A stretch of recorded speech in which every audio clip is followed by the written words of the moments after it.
Mesdames et messieurs, chers amis, je me trouve tout à fait à l'aise parce que il y a beaucoup de souvenirs qui reviennent.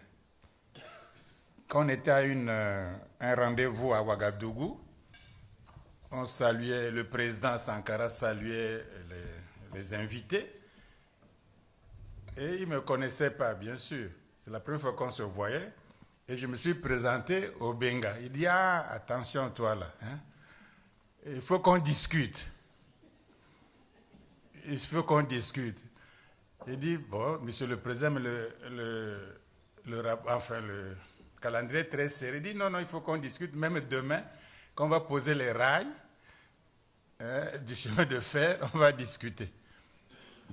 Bon, arrivé, on a posé les rails au chemin de fer pour aller vers Ouagadougou, vers la Côte d'Ivoire. J'ai dit, mais on n'est pas des ingénieurs, comment on va poser les chemins de fer là où le train va passer? Il dit, ça ira, il faut la créativité africaine. Et le souvenir m'est resté presque d'un frère, d'un ami, d'un copain presque. Il est président quand même. C'est un copain, la simplicité, la familiarité. Il vous décomplexe dès le premier mot. C'est vraiment rare de trouver ça quand on est au sommet du pouvoir. Donc quand nous vous voyons, madame, on ne sait pas vraiment quel mot vous dire. Vous devinez ce que nous disons à travers notre silence. Tout à l'heure, avant de partir au déjeuner, madame, avant, je crois, a présenté très brillamment la recherche scientifique, l'apport des savants. Bon, tous les films qu'on a vus, l'ambiance générale, tout ce qui se passe dans la salle, c'est vraiment... on ne sait pas qu'est-ce qu'on va dire, on répète, on ne fait que répéter, puisque nous avons à peu près la même vision, les mêmes mots, le même lexique, le même enthousiasme et la même foi. Donc, je m'excuse si je vais répéter certaines choses. Une autre anecdote, je me trouvais chez des amis à Washington, on dit, bon, on va aller à un hôtel, prendre un pot, etc. Et c'était l'hiver, et Maya Angelou arrivait, elle n'avait pas de manteau avec ses garde-corps. Mais moi, j'avais mon manteau parisien bien couvert. Elle m'a dit, donne-moi votre manteau, j'ai froid. Et elle a pris mon manteau, elle s'est couverte, on assistait à la soirée, à la musique, etc. Et au moment de partir, j'ai dit, mais enfin, c'est mon manteau, quoi, je n'ai pas d'autre manteau. Avec ses garde-corps et tout le monde, il dit, suivez-moi. C'est juste à la porte de sa chambre d'hôtel qu'il me donne le manteau. Il dit, vous pouvez le prendre maintenant, je n'ai plus froid, puis je rentre dans ma chambre. Donc, c'était aussi une grande dame, très grande de taille d'ailleurs, grand d'esprit, très dévouée, très simple aussi en même temps. Ça vous donne vraiment une simplicité des grands hommes de l'ambiance. La même simplicité que je trouvais chez Cheikh Anta Diop, qui était plus âgé que moi, qui connaissait 1000 fois plus que moi. Mais chaque fois que j'avais un avis ou parfois naïf à lui donner, il écoutait. Il disait, c'est pas naïf, mais il écoutait tout. Vraiment, les grands hommes ont vraiment un esprit vraiment accueillant. Alors, cela dit, brièvement, je vais parler du panafricanisme, si vous voulez, et puis après de l'égyptologie très rapidement. Bon, tout à l'heure, Mme Sankara dit d'où nous venons, où nous sommes et où nous allons. C'est la question. Mais prenons 50 ans, 60 ans de vie africaine. Mais nous avons plus d'expérience que tous les autres peuples de la Terre. Pendant 50 ans, nous avons eu des pères fondateurs qui ont fondé les républiques, les pères fondateurs. Nous avons eu des présidents à vie. Bon, ils sont bien morts, mais c'était proclamé à l'époque président à vie. Bon, nous avons fait des partis uniques, là où tout un peuple, un seul parti, une seule opinion, un seul slogan, un seul. Et nous avons fait plusieurs partis en même temps, des partis familiaux, villageois, claniques, ethniques. On a tout fait. À un moment donné, il y a eu l'Afrique des colonels. C'est-à-dire, c'était la plupart des chefs d'État, par coup d'État, c'était eux qui dirigeaient le pays. Parce que les militaires sont droits, pas corrompus, ils font le métier, le boulot, donnons-leur la chance de diriger l'Afrique. Il y a eu à un moment donné l'Afrique des colonels. Peut-être certains d'entre vous n'étaient pas encore nés, mais ça existait, l'Afrique des colonels. Bon, on a fait des coups d'État. On a tué des leaders. On a fait des coups d'État contre Kwame Nkrumah. On a paralysé Sékou Touré. On a tué Cabral. Lumumba, n'en parlons pas. Boganda. Et le dernier, je pourrais dire, Sankara. On a donc tué les leaders. Le leadership africain était décapité. On a bloqué ceux qui promotaient le Jama, le Nyerere. On a bloqué. Mandela, près de 27 ans en tôle pour réclamer juste la dignité et la liberté et l'égalité. Qu'est-ce qu'on n'a pas subi? On a chanté la gloire des chefs d'État africains par la mobilisation populaire de ce qu'on appelait autrefois les groupes d'animation. Donc quand le chef d'État passait, tout le peuple dansait pour lui. Ça s'appelait groupe d'animation. Bon, la Banque mondiale est venue. On a fait des projets. Le Fonds monétaire international est venu. On nous a donné soi-disant l'argent, puisqu'on est endetté, même très endetté, ce qui suppose qu'on a eu l'argent. Enfin bref, on a jeté des déchets toxiques, même nucléaires, sur le littoral du golfe de Guinée. Les gens en sont morts, mais ce sont les déchets de Côte d'Ivoire, ce sont les déchets d'Abidjan, et non les déchets de la Hollande qui les a envoyés. Donc, qu'est-ce qu'on n'a pas fait? Il y a eu des mouvements des jeunes, les femmes se sont mobilisées, les syndicats étaient très forts, les syndicats de la classe ouvrière étaient très forts. On a fait beaucoup d'expériences. Pendant 50 à 60 ans, on a presque tout fait. Presque tout fait. Et l'Afrique n'avance pas. Et l'Afrique est endettée, très endettée. Et l'Afrique est pauvre. On a vécu de slogans, objectif 80, santé pour tous, maintenant c'est développement durable, c'est l'émergence, on ne sait pas comment on va émerger, mais enfin c'est l'émergence. Bref, il y a quelque chose, c'est comme un continent qui a fait toutes les expériences. Les autres n'en ont pas fait tant. On a connu tous les systèmes.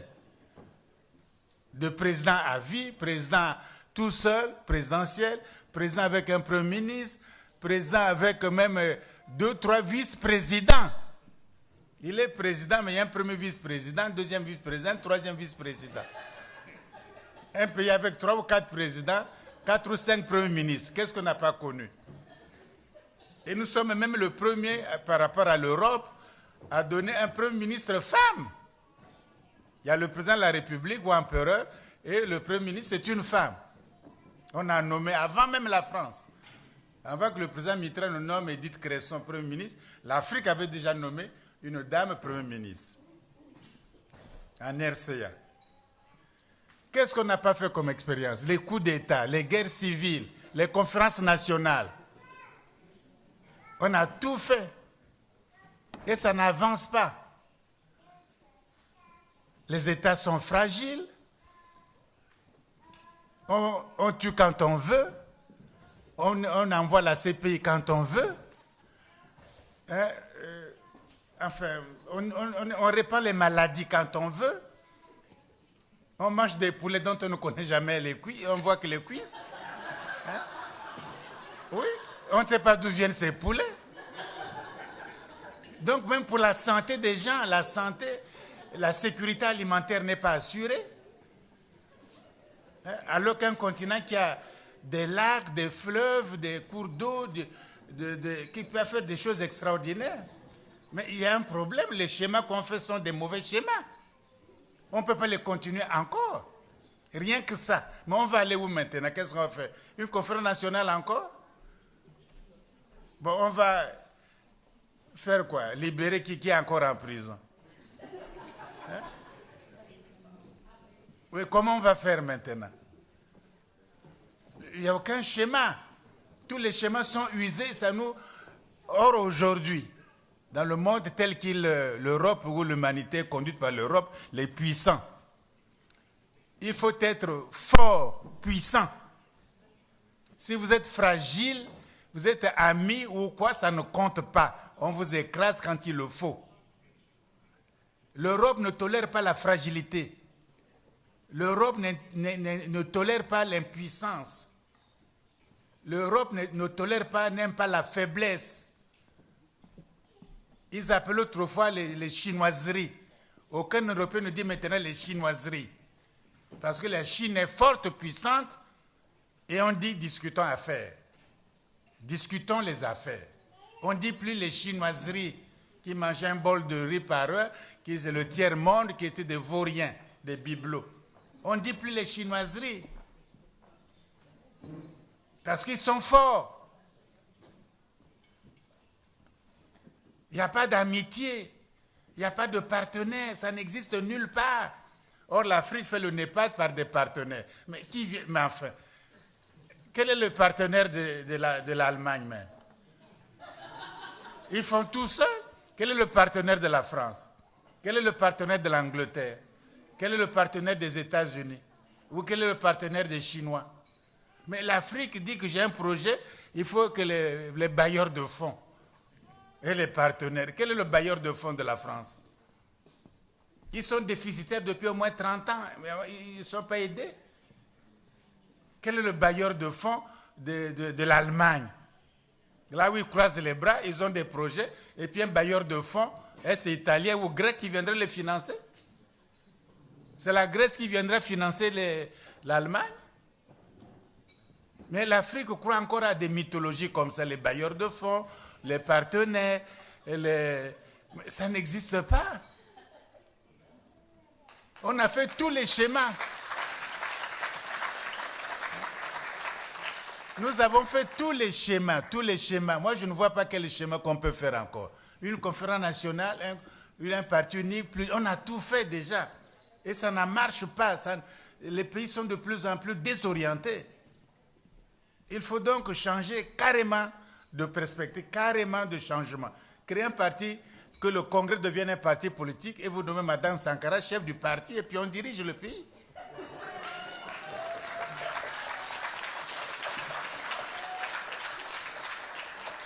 Pourquoi? Parce que, à supposer que les États-Unis ont nous donné l'exemple. Quand on attend, on dit que Bolivar, Simon Bolivar, en Amérique du Sud, dit que nous sommes tous espagnols, en tout cas on parle espagnol, à part le Brésil, mais ils comprennent, on est tous espagnols, on parle chrétien, on est ceci, unissons-nous, hein, faisons des États-Unis aussi de l'Amérique du Sud. On est même plus riche, la forêt, les mines et tout, on est plus puissant même. Les gens ont refusé pour telle raison. Mais où ils en sont? Ils piétinent comme tout le monde, comme le tiers-monde avec tant de richesses. Ça n'avance pas non plus. Ils sont dominés.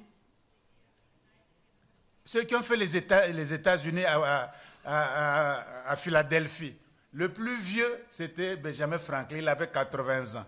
Le jeune qui venait après lui avait une cinquantaine d'années, Washington, qui serait le premier président. Les autres, les techniciens, les autres leaders là, avaient 30 ans, 33 ans. Madison, Hamilton, l'avocat de New York, avait 30 ans. Madison, qui serait le 4e président américain, il avait 33 ans à l'époque. Ce sont des jeunes qui ont fait les États-Unis. Ils ont décidé, faisons les États-Unis d'Amérique, faisons. Qui a tort? Est-ce que c'est le bon moment? Est-ce qu'on est corrompu? Est-ce que c'est... Faisons. Pas trop de problèmes, il n'y a pas de perfection ici-bas. Faisons ça, on sera une puissance. Après, on verra. Les autres ont refusé. Demandez à la Géorgie qui avait refusé, à la Floride qui avait refusé, qu'ils demandent leur indépendance maintenant. Ils vont accepter? Hein? La Géorgie va demander son indépendance, quitter les États-Unis d'Amérique. La Floride va quitter parce qu'ils ne voulaient pas être ensemble. Mais qu'ils quittent maintenant, ils vont accepter? Ils ne peuvent pas accepter parce qu'on a créé une puissance. Si vous créez les États-Unis d'Afrique, vous n'allez plus faire un petit barrage ici, un petit truc. C'est des grands projets de développement. Vous allez faire un grand élevage pour nourrir nous-mêmes notre population. Hein? De Dakar, de la Mauritanie jusqu'à Namibie. Vous faites des compagnies de pêcherie. Nous avons des requins, des baleines, de la sardine, de tous les poissons du monde que les pétroliers sont en train de tuer maintenant. L'élevage. Il y a des plaines, on peut fertiliser le Sahara, c'est des grands projets coûteux, mais on fait. Le Sahara, le Canaries deviennent fertiles encore. On crée des grandes universités de technologie, de sciences, etc., de grands espaces. On maîtrise le nucléaire.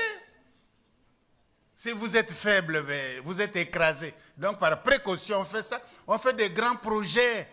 Il y a les élites intellectuelles africaines, il y a des juristes, il y a des médecins, des vétérinaires, des ingénieurs, des gens compétents dans tous les domaines, dans le tourisme, dans le commerce, dans l'esthétique, dans la musique, la chanson. On devient une grande puissance. Ça change tous les schémas, tout le monde y gagne. Même les présidents à vie, mais ils ne seront plus là, mais enfin, ils gagneraient aussi. Parce que le tapis rouge, ils ont eu, ça ne leur a rien donné. L'argent compte en Suisse, vous n'en bénéficiez même pas. Quand vous êtes mort, la Suisse bloque les comptes. Même votre veuve, vos enfants n'ont pas droit à cet argent-là. À quoi ça sert? Ça ne sert à rien du tout. Pendant que vous êtes là, vous vous protégez avec des MiG, avec des tout. Mais après, quand vous quittez le pouvoir, c'est comme un petit chien qui va en fuyant. Donc ça ne sert même pas d'accumuler tant de richesses pour vous ou tant de défense militaire pour vous. Puis ça ne se protégera même pas. Les schémas là sont vieux. On n'accuse personne. La jeunesse doit réfléchir sur d'autres schémas. Prendre les décisions qu'il faut. Ça ne sera pas nous, d'autres qui viendront, vont améliorer, vont changer. Mais on a loupé, on a fait l'Union africaine. L'Organisation de l'Unité africaine, l'OUA. Ou l'Union africaine maintenant. Mais c'est une structure même contre l'Afrique. Quand on tue un chef d'État africain qui a un exercice de l'Union en question, mais l'Union se tait, ne dit pas mot.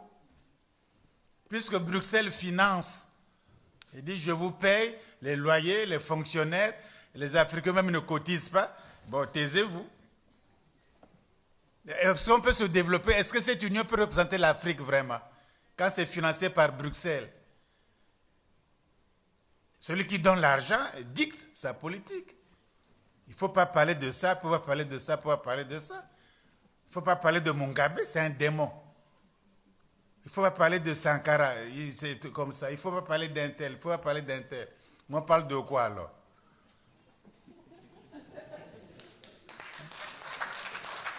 Donc, il est temps, les schémas, tous les schémas qu'on a fait là, ça ne marche pas. Tout, pendant 50 ans, 60 ans, faites le bilan, même les coopérations, même les trucs, ça ne marche pas. Il faut complètement changer. Il faut précipiter l'État fédéral panafricain au niveau continental, qui d'ailleurs a déjà eu son président. Marcus Garvey s'était déclaré le président des États-Unis d'Afrique. C'est le premier président. Il est déjà là. Celui qui viendrait ne sera que le deuxième président. Oui, on attend que le deuxième président, le premier était là déjà. On attend que le deuxième président, il faut s'organiser. Il y a des responsabilités historiques à prendre, comme a dit Fanon. Vous voyez votre mission. Mais toutes les missions, déjà, les aînés ont fait ça. Ils ont fait ce qu'ils ont pu. On va répéter leur mission. Notre mission, la jeunesse actuelle, c'est de créer une nouvelle condition, que l'Afrique soit forte et puissante. Si l'Afrique est faible, pas puissante, on a beau faire, soit disant les mondialisations, les BRICS, soit la mondialisation des choses comme... Mais la mondialisation, c'est un conflit d'intérêts économiques, commerciaux. On ne commerce pas, on n'est pas fort, on pille toutes les richesses. Le pétrole, le bois, les poissons, les ceci, on pille tout. Alors vous allez faire quelle mondialisation? Oh, le village planétaire, je veux bien, mais quel est le chef du village en question? Vous êtes toujours servant dans ce village, soi-disant village planétaire. Mais un village a toujours un chef. Vous êtes le chef de ce village planétaire? Non. Alors vous êtes bon à quoi? On est drogué par des mots. Mais émergent, c'est quoi exactement? Comment sera? Non, on dit, bon écoutez, d'ici 25 ans, bon, on verra bien. On ne planifie rien, on ne fait rien. Il faut qu'on finisse. C'est presque de l'escroquerie politique.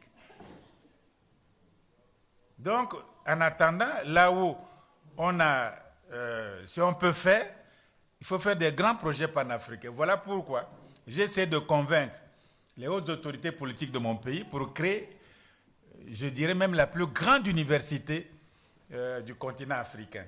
Il y a l'espace, il y a l'argent, il y a la jeunesse, mais créer leur grande université. Là, on enseigne de tout, depuis la cuisine jusqu'à l'espace. On peut faire au moins ça. On peut faire au moins ça.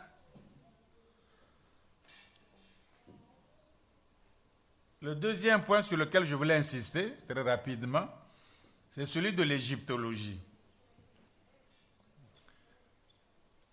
Alors, l'égyptologie, c'est, au fond, c'est une spécialité de l'histoire. C'est-à-dire, c'est étudier l'histoire ancienne de l'Égypte pharaonique. Et cette Égypte pharaonique a duré à peu près 35 siècles de vie nationale. 35 siècles. Si vous comptez la France, depuis Clovis jusqu'à François Hollande, il y a combien de siècles? Hein? Même pas une vingtaine. Or, l'Égypte a duré 35 siècles indigènes.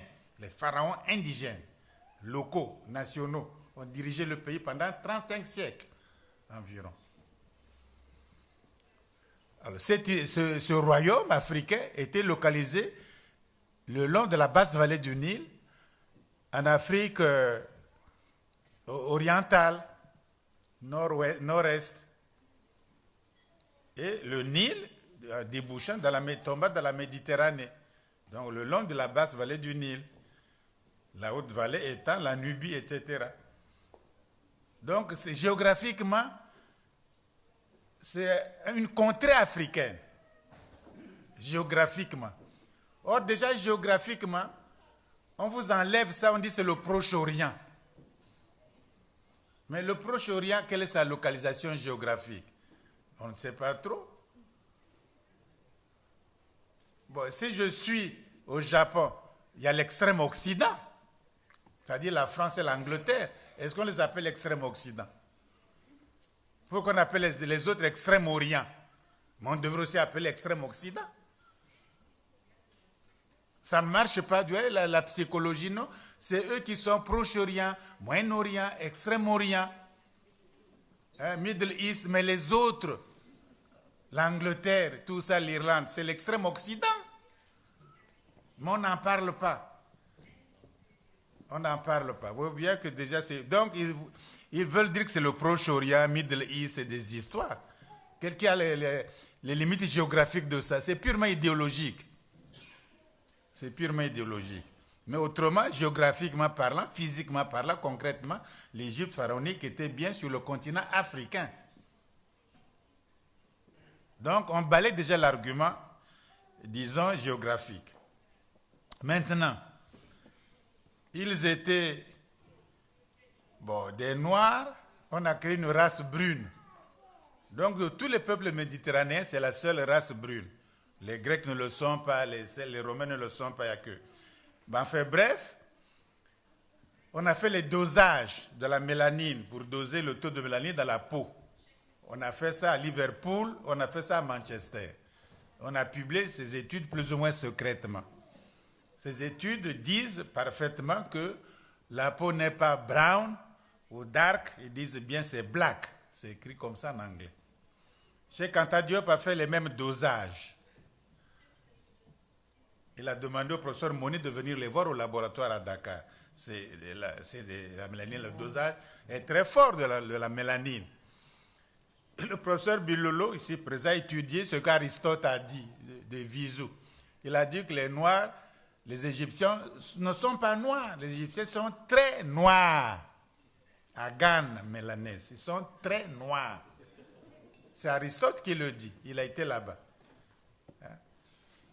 Bon, il y a beaucoup de témoignages de Hérodote qui a été là-bas, a vu les pyramides, a discuté avec les prêtres, pas jusqu'à Thèbes, etc., a vu tout le pays, les marchés et tout. Il a dit qu'ils ont la peau noire et les cheveux crépus. Alors, si vous habitez l'Afrique, on vous dit que vous avez la peau noire, très noire, que vous avez les cheveux crépus, tournés encore autour du bouchon. Si je prends un cheveu à moi, je mets sur la table, je prends un cheveu de blanc, je mets sur la table, on voit bien que mon cheveu se tourne, se contourne en tire-bouchon. Tandis que le cheveu des blancs est droit. C'est ça, les cheveux crépus. Maintenant, on veut les défriser. C'est ça. Les dames veulent les défriser maintenant. Pour enlever les frises, on veut défriser. Bon, donc, quand vous habitez l'Afrique, vous avez la peau noire, les cheveux crépus. Et d'ailleurs, d'autres auteurs ajoutent que vous avez le nez pâté, c'est-à-dire le nez simiesque, un nez de singe pâté. Bon, ça suffit, je crois, pour être noir, pour être africain. C'est tout. Parce que c'est un problème de vision, de physique. On voit que vous êtes noir, c'est tout. Que vous soyez, on ne juge pas moralement. Donc vous êtes noir, dit oui, d'accord. Ils sont bien en Égypte, d'accord, géographiquement. Ils sont noirs, bon, pas tout à fait comme vous, mais vous voulez, bon, d'accord. Mais il faut faire attention, il ne faut pas confondre langue, culture et race. On peut parler, on peut être tous de la même race, mais de cultures différentes. Parce que l'expression de la culture, c'est la langue. Les Égyptiens étaient noirs comme vous, ils étaient sur le continent comme vous, mais ce n'est pas la même culture. Parce que leur expression linguistique, la langue pharaonique, n'a rien à voir avec vos langues de l'Afrique de l'Ouest, de l'Afrique centrale, de l'Afrique de l'Est, etc. Ça n'a rien à voir avec les langues dites négro-africaines. Donc vous vous réclamez quelque chose au fond qui n'est pas réellement à vous. Voilà le débat. Et ce débat existe depuis 1844. C'est un Allemand, quand un Allemand écrit, pour détruire ce qu'il écrit, il faut des siècles.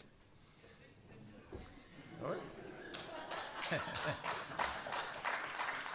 C'est un Allemand qui, en 1844, Théodore Banffé, qui avait écrit ça. Il avait dit, mais sans preuve. Mais comme c'est un Allemand, bon, c'est très compliqué, le vocabulaire, la langue et tout. Ça fait vrai, alors que c'est simplement une fausse complication. Mais les gens, bon, comme ils ne cherchent pas à critiquer ça non plus, il n'y a pas de pensée critique. Donc ils ont accepté. Et ça fait comme ça, on a créé donc la famille, comment ils appelaient ça, camito-sémitique. Bon, donc ça n'a rien à voir avec vos langues sahéliennes, voltaïques, etc. Bon, après, ils ont enlevé le mot camito-sémitique. Le premier professeur de Stanford, Greenberg, il a dit qu'il faut appeler ça des langues afro-asiatiques. C'est-à-dire, c'est des langues afro, parlées en Afrique. C'est le cas du berbère et de l'égyptien ancien, du couchitique. Mais en même temps, parlées en Asie, c'est le cas des langues sémitiques, l'hébreu, le babylonien, l'acadien, etc. Donc, c'est des langues afro-asiatiques. Et quand c'est fait aussi par les Américains à cause de l'ascendance culturelle et scientifique des États-Unis, bon, c'est aussi accepté les yeux fermés. Donc, on a accepté ça, les yeux fermés. Surtout par des non-linguistes, parce que ceux qui décrivent les langues africaines, ce n'est pas des linguistes, techniquement parlant. Ce sont des descripteurs de langues. Ils décrivent les langues, mais ce n'est pas de linguistes. Saussure, il a décrit les langues. Ferdinand de Saussure n'a décrit aucune langue. Mais c'est le linguiste, c'est lui qui a fondé la linguistique contemporaine. Il a décrit quelle langue? Phonétique, morphologie de quelle langue? D'aucune langue. Mais il est le fondateur de la linguistique moderne. Parce que il faut penser ces choses-là. La description d'un enfant, après 3 semaines de trimestre à l'université, il peut décrire n'importe quelle langue. C'est la pure technique, ce n'est pas des linguistes.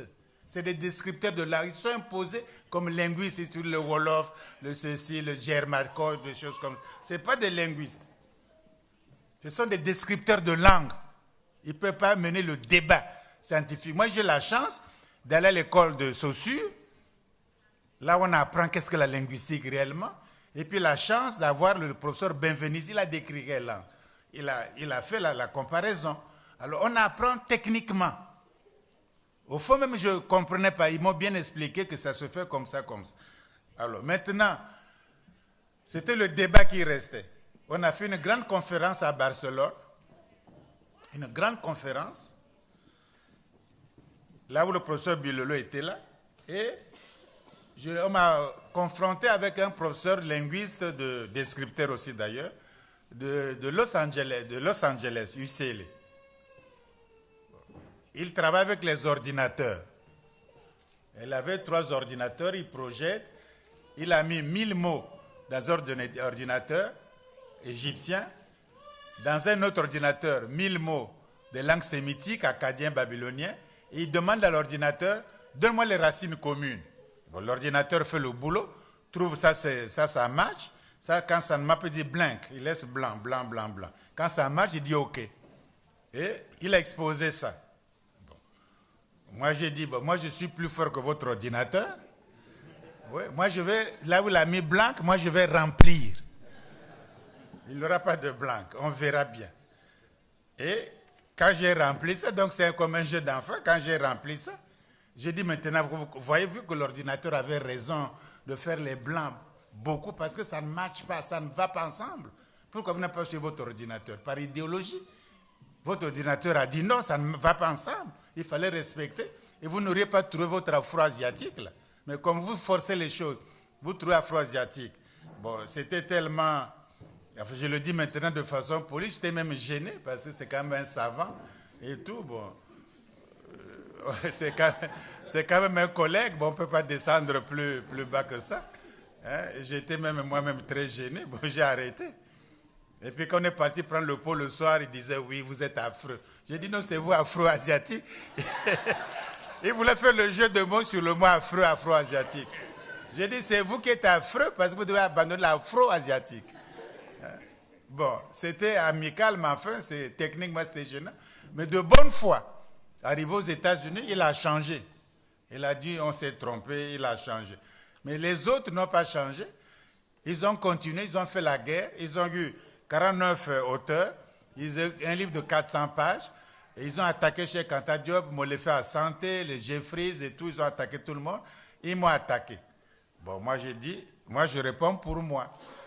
Cheikh est mort, je réponds aussi pour lui. Je réponds pour nous deux.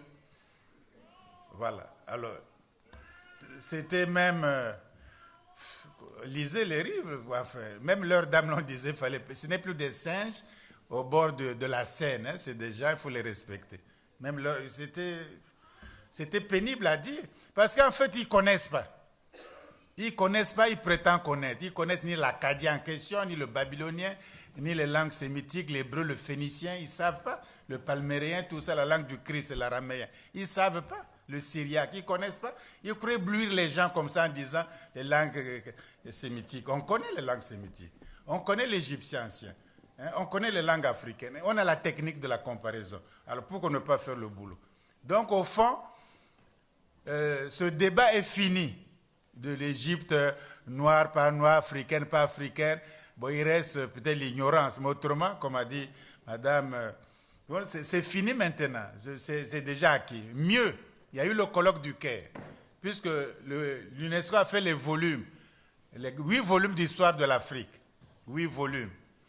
Et Cheikh Anta Diop a dit, le 2e volume porte sur les origines africaines. Moi, je vais écrire sur l'Égypte antique. Alors, si j'écris, vous allez dire dans les histoires de Cheikh Anta Diop, il faut qu'il y ait un débat international sur cette question de l'Égypte antique. Ça a eu lieu au Caire, en janvier et février 1974. Il y avait plus de 20 égyptologues. Cheikh Anta Diop était là, moi j'étais là. Plus le président Senghor avait dépêché un journaliste sénégalais, Pape Diop, qu'on serait battu pour qu'il fasse le rapport. Bon, moi j'étais là, j'ai vu, on a discuté, il y a le rapport. Mais que dit le rapport? Sur le truc des peaux noires ou quoi là? Bon, dites le contraire d'Hérodote, dites le contraire d'Aristote ou de tant d'autres, ou de la mélanine, des laboratoires, il n'y a pas le contraire. La culture, ils-mêmes ils ont reconnu. Les langues, même Sonoron, qui était l'un des meilleurs grammairiens, a reconnu nos travaux, appréciés.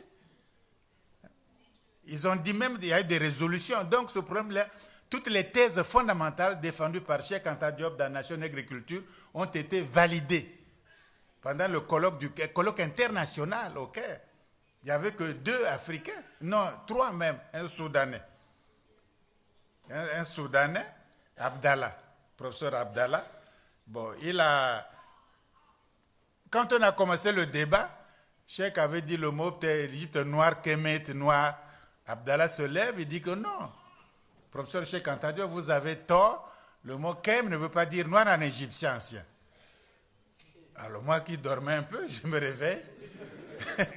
J'ai dit, mais cette affaire-là, qu'est-ce qui se passe? Mais Kem veut dire noir, non? Abdallah insiste. J'ai dit, ah, c'est aussi un savant, on ne sait jamais. Ici, il n'y a pas d'apprenti. Cheikh Anta Diop, il s'énerve un peu, ce qui était rare chez Cheikh. Il avait un self-control. Mais je le voyais déjà s'énerver. Il a dit, écoutez, Monsieur Sonoron, vous êtes ici parmi nous le meilleur grammairien. Prononcez-vous. Si vous ne vous prononcez pas, moi et Obengan, on quitte vos trucs, on s'en va. Mais c'était grave. Mais qu'est-ce qui s'est passé? Sonoron a dit, bon, effectivement, ça veut dire noir, etc. Après, moi, je suis parti voir Abdallah. J'ai dit, mais pourquoi tu fais des choses comme ça? Tu sais bien que c'est ça, tu contredis pour contredire, c'est ridicule, c'est pas sérieux, quoi. Et chaque fois qu'il me voit dans les coms, il dit, oh, comment va le professeur Cheikh? Je dis, il ne te salue même pas. Alors, le mot Égypte, c'est un mot grec. Et les Toutankhamon, les Ramsès, les pharaons ne connaissaient pas ce mot Égypte. Ils ne connaissaient pas le mot Égypte. Alors, comment appelaient-ils eux-mêmes dans leur langue leur pays? Leur pays, comment ils appelaient ça? Alors, ils appelaient leur pays par le mot Nta ou Ntsi, c'est-à-dire le pays, notre pays. Comme on dit notre nation. Il y avait ce mot-là. Le double pays. La haute et la basse Égypte, Taoui. Bon, ils appelaient leur pays par le mot Kemet, c'est-à-dire le pays noir. Comme vous dites l'Afrique noire. On ne dit pas l'Afrique noire parce que la terre est noire. On dit l'Afrique noire parce que la plupart des habitants là-bas sont de peau noire. Voilà, ça s'oppose à l'Afrique blanche, si l'on veut. Donc, ils appelaient leur pays le pays des Noirs. Eux, eux-mêmes, ils s'appelaient Kemtiou, c'est-à-dire nous, les nègres, les Noirs, au sens propre du terme. Les Noirs, les nègres.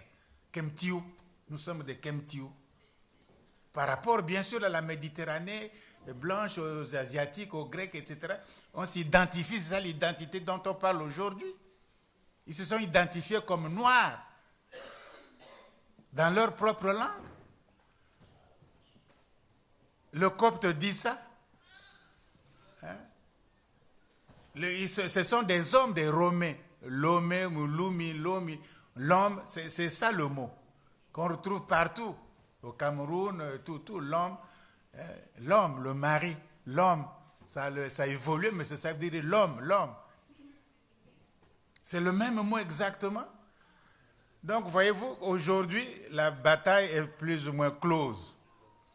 Que l'Égypte antique appartient bien au monde culturel, à l'univers culturel africain, négro-africain, si l'on veut. Bon, qu'est-ce qu'il faut faire maintenant? Il faut étudier maintenant cet Égyptien, cette Égypte antique.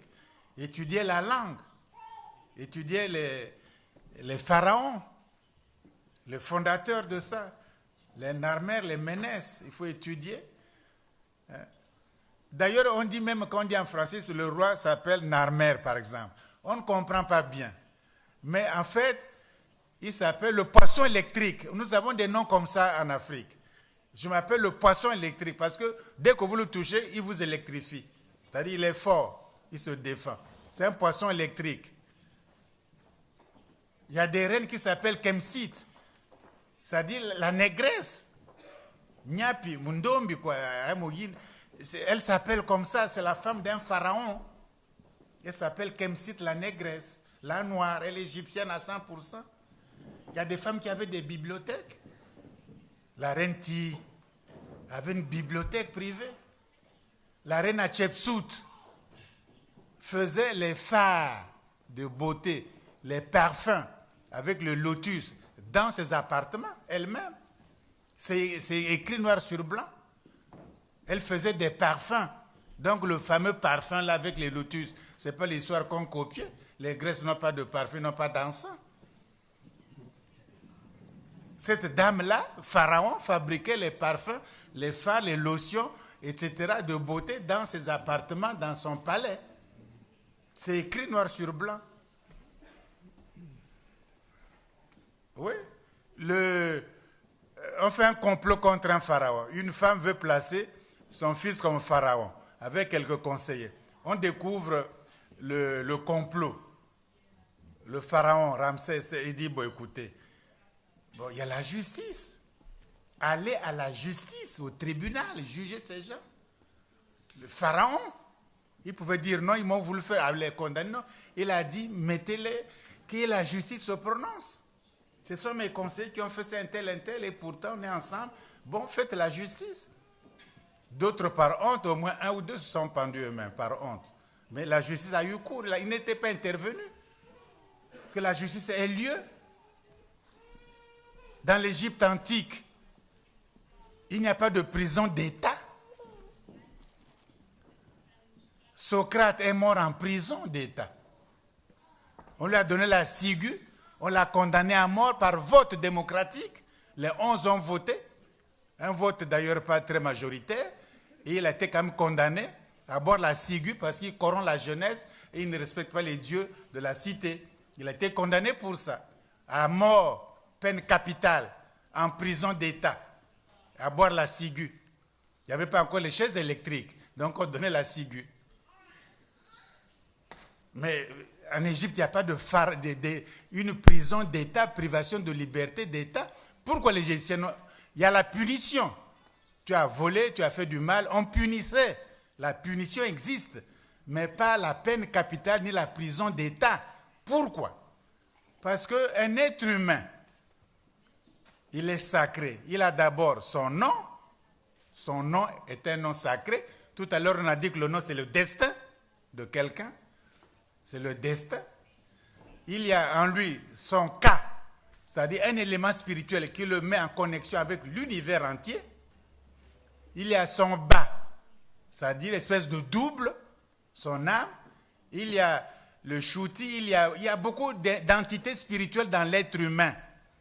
Il n'y a pas que le corps et l'âme, il y en a beaucoup. Et le mettre en prison, ça signifie qu'on met aussi ces entités spirituelles en prison. Donc on met le divin en prison. Parce que l'Égypte antique, aujourd'hui nous choisissons entre l'esprit et la matière.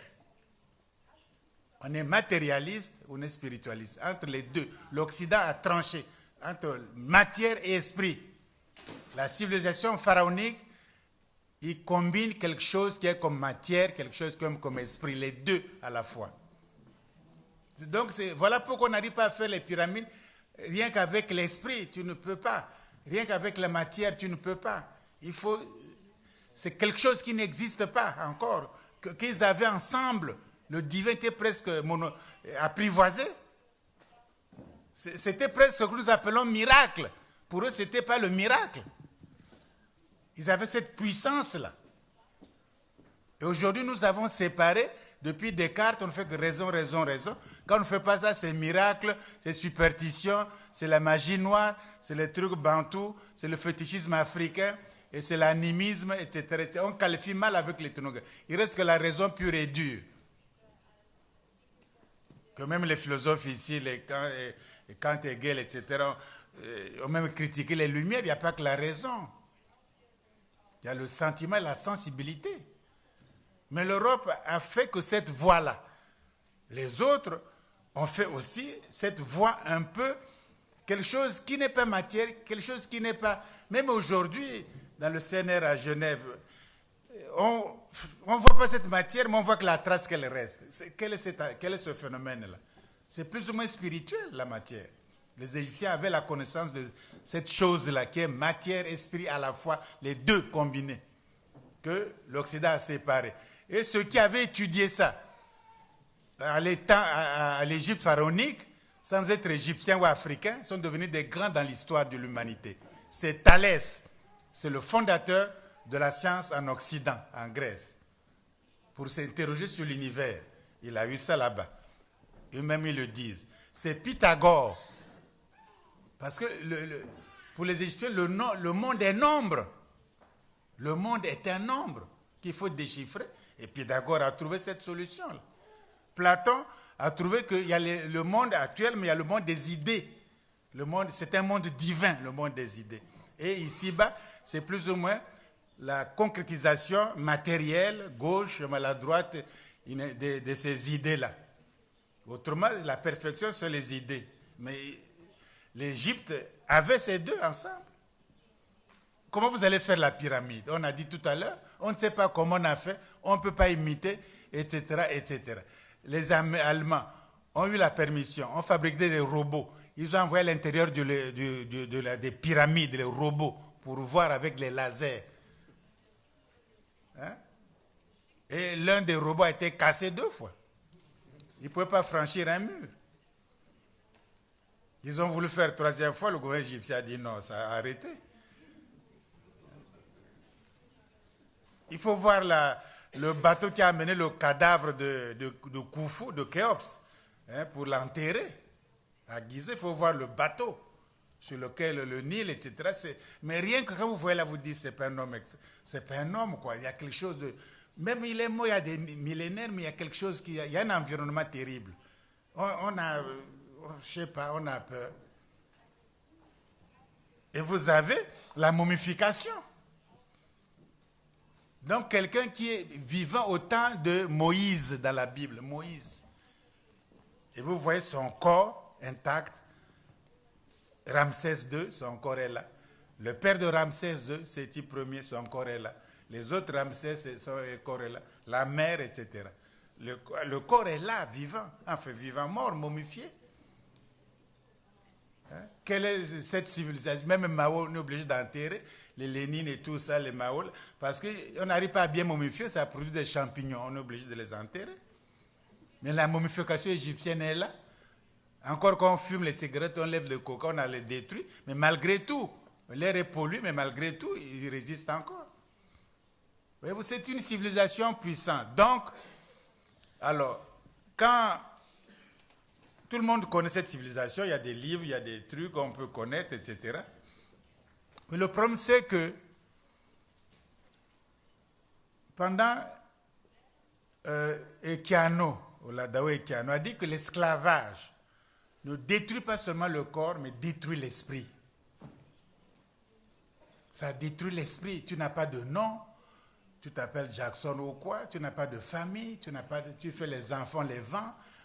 On achète quelqu'un à tel prix, nigre to be sold. On vend l'homme, etc. Et vous arrivez dans un univers kafkaïen, un univers impossible. Et ça détruit complètement les êtres humains. Donc on n'y croit plus à rien, on ne sait pas à quoi ça sert, qu'est-ce que l'univers, qu'est-ce que la vie, comment d'autres êtres humains peuvent vivre le code noir pendant 2 siècles. Même si tu es chrétien, on te jette dans le cimetière des païens. Tu as volé, tu es enceinte, on sort dans la Bible ici, puis on regarde comment on pend une femme enceinte. Qu'est-ce qu'elle a fait? Elle n'a rien fait. Ou bien elle a refusé les appels du maître. Elle mérite pendaison. C'est incroyable cette civilisation-là. Donc, alors quand on fait comme ça, là, ça crée chez l'Occident une mauvaise conscience. L'Occident, les Européens ne peuvent pas aimer l'Afrique. Vous avez beau faire. Parce qu'ils ont cultivé des choses, c'est impossible à faire. Ils ne peuvent pas, globalement, ils ne peuvent pas. Il y a le tréfonds, c'est impossible. Et du coup, on vous enlève l'histoire, ce que Cheikh Anta Diop appelle la falsification de l'histoire africaine. Ça a été falsifié. Vous n'avez pas d'histoire, parce que quand même c'est mon esclave. Bon, je dis que les pharaons, c'est lui. Bon, c'est que les pharaons donnaient la civilisation. C'est une contradiction. Donc il faut gommer. Vous n'avez pas d'histoire. C'est nous qui vous donnons tout, hein, comme on a dit tout à l'heure, l'habillement, tout le gouvernement, l'économie, tout ce qu'il faut, quoi. Autrement, vous-même, vous n'avez rien. C'est grâce à l'Occident que vous êtes venus ceci. La falsification. Parce que plus vous partez, plus vous voyez que cette souffrance même devrait nous blinder. Mais ils ne veulent rien savoir. Voyez-vous, le problème, c'est que un problème, il ne s'agit plus de condamner même l'impérialisme, le colonialisme, etc. Il faut savoir que si vous êtes fort, Si vous êtes puissant, on vous respecte dans ce bas monde-là. Mais si vous êtes faible, vous avez beau faire, vous avez être ami, vous avez beau faire, des conseillers, ils viennent, ils vous font l'Afrique en marche. Quelle Afrique en marche? Tantôt ils disent que l'Afrique a le sida, l'Ebola, tantôt l'Afrique est pauvre, très endettée, ils disent à l'Afrique en marche, ils se moquent déjà. Qu'est-ce qui est en marche en Afrique?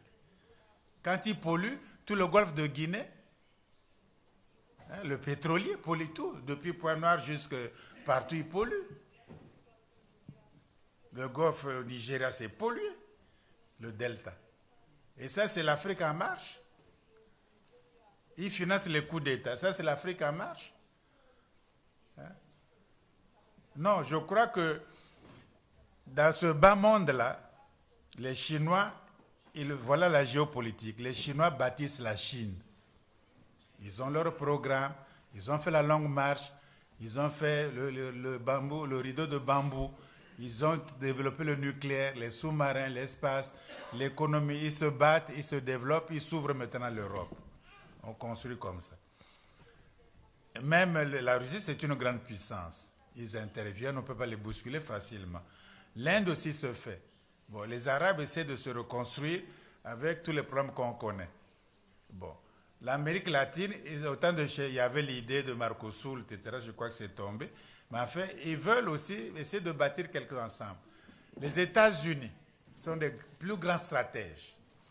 Ils sont d'abord États-Unis, tout seuls, puissants. Ils développent avec le Mexique, le Canada et les États-Unis. En cas d'eux, on est ensemble. Question de visa, de ceci, le dollar, on va au Canada sans visa, on fait ceci. Il dit, on fait donc le Mexique, États-Unis, en cas d'eux. Troisième scénario, ils font le Congrès américain. Donc avec tous les États américains, Cuba y compris.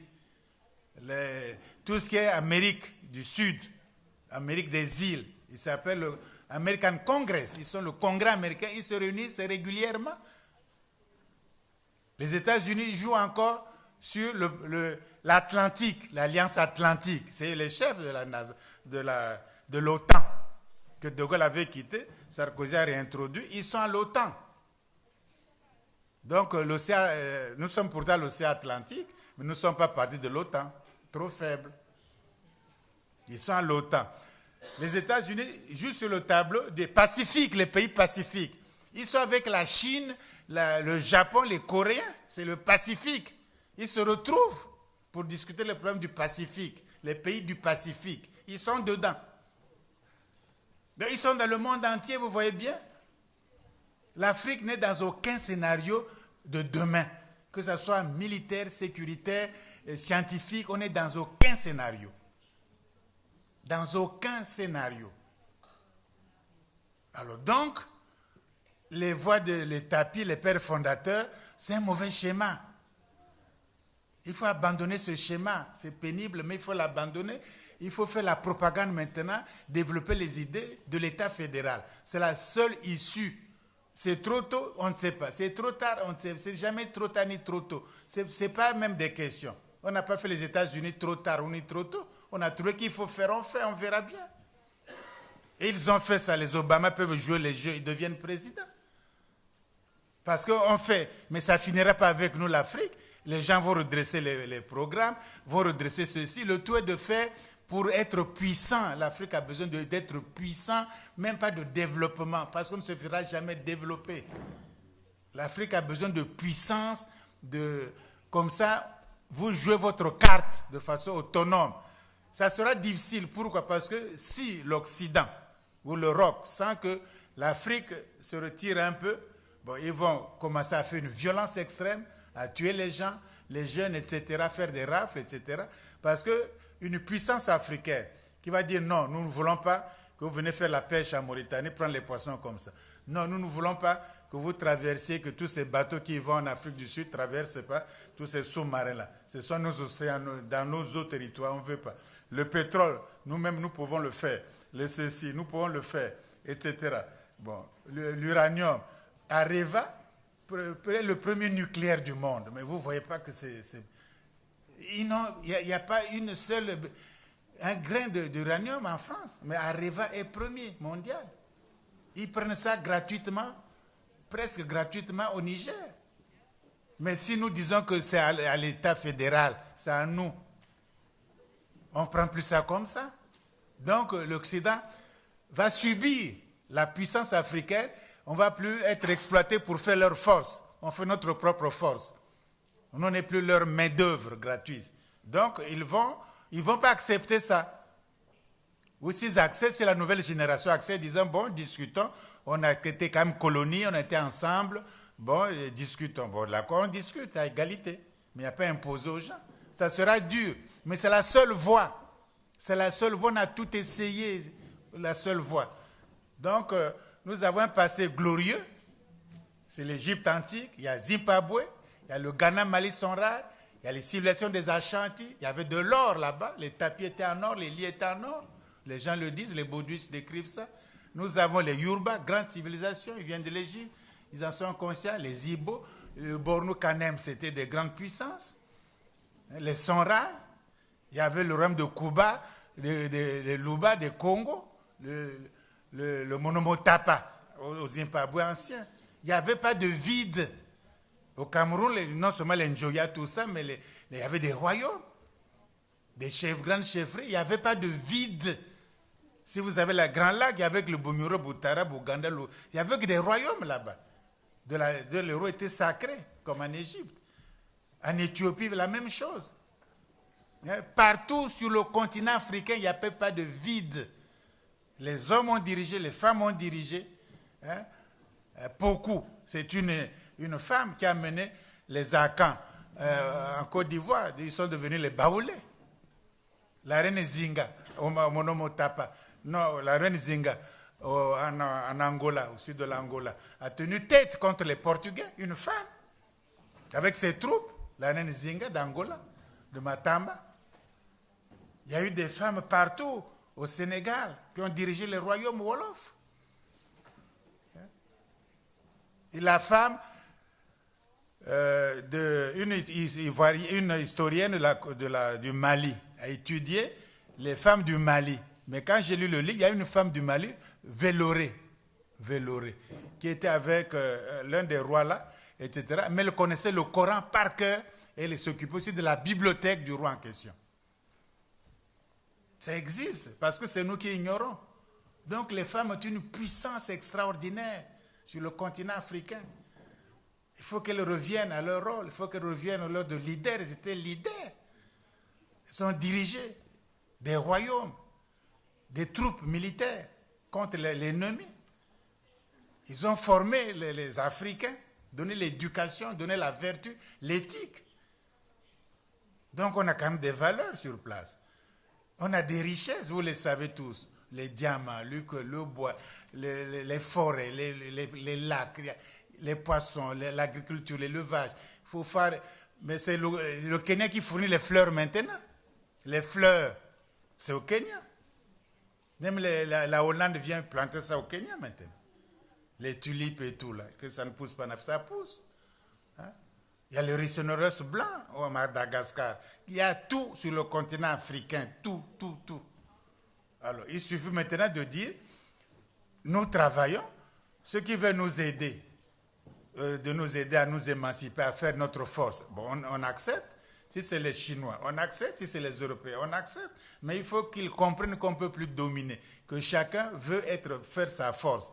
C'est comme ça que le congrès panafricain, vous avez assez fait, la jeunesse, vous avez dit qu'il faut diffuser ça, il faut créer maintenant un parti politique du congrès panafricain, un parti politique avec des sections un peu partout sur le continent africain. Et de temps en temps, ceux qui ont les moyens ou l'habilité de trouver des fonds, on se rassemble.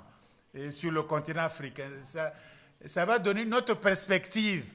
Parce que vous ne travaillez pas pour un pays, vous ne travaillez pas la jeunesse d'un pays, c'est la jeunesse africaine, c'est la jeunesse panafricaine. Ce sont des femmes panafricaines, c'est des leaders panafricains. Ça va donner une autre manière de voir. Et ça sera infiltré, bien sûr. Qu'est-ce qu'ils font? Donnez-nous les papiers. Qu'est-ce qu'ils gèrent? Comme les Black Panthers ont été infiltrés. Les Black Panthers ont été infiltrés. Bon, le parti Congrès panafricain sera infiltré aussi. faut s'y attendre. Voilà pourquoi il faut développer votre sécurité, il faut développer les services d'espionnage. Or là, nous travaillons sans espionnage même, sans sécurité. Et tout est ouvert. On ne fait plus comme ça. On ne fait plus comme ça dans ce bas monde. Voilà, on peut continuer. C'est des choses qui se recoupent, ce qu'on a dit tout à l'heure à propos des savants.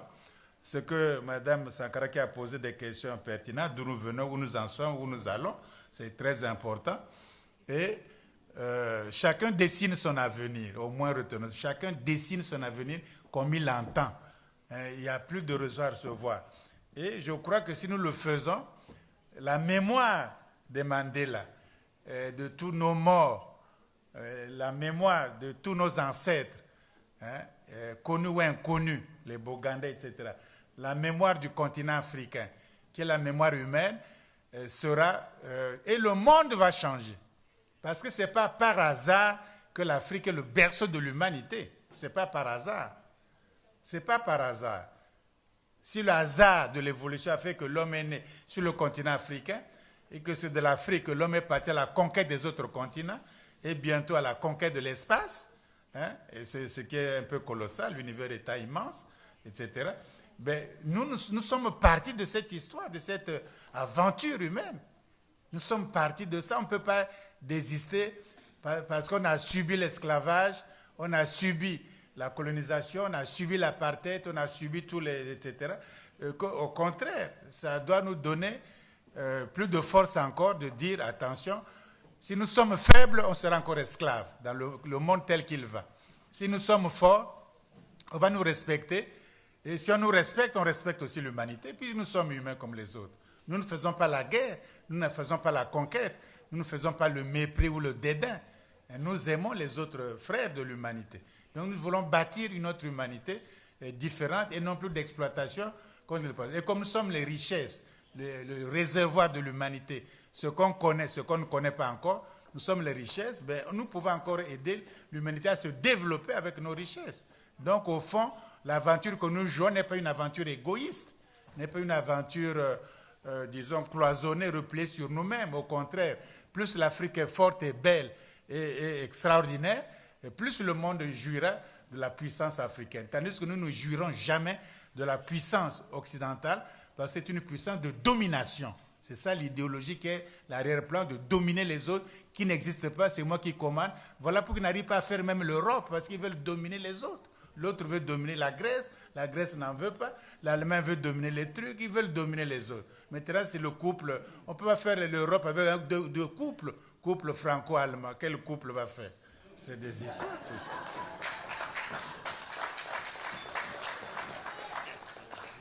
Bon, je laisse les 5 minutes pour le débat.